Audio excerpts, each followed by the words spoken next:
বিয়ার পরে তোমার আমার প্রথম রাত, চলো আমাদের কাঙ্ক্ষিত বাসর আমরা শুরু করি।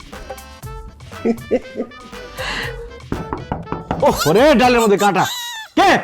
আরে আমরা তোর আব্বা আম্মা, দরজাটা খোল। আব্বা মা যাও তো, সকালে এসো যাও। আরে জরুরি কথা আছে আলমগীর, দরজাটা খোল বাবা। আরে আমি একটা জরুরি কাজ করতেছি, সকালে এসো। আরে খোল না বাবা। খোল আলমগীর।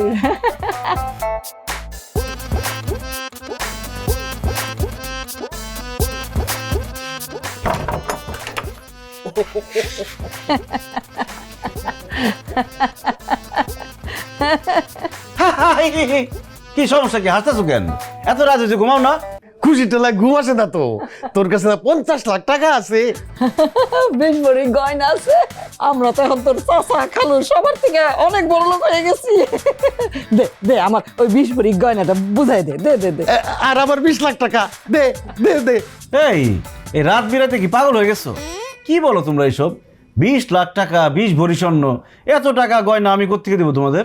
আই কই থেকে দিবি মানে? তোর শ্বশুর না বিয়ার সময় 50 লাখ টাকা দিছে, সেখান থেকে 20 লাখ টাকা আমার। আর 20 ভরি গয়না আমার। দে না টাকাগুলান দে, টাকাগুলান দে। এখন লাগে আমরা দুইজনের মনে করে ছটফট ছটফট করতেছে বাবা।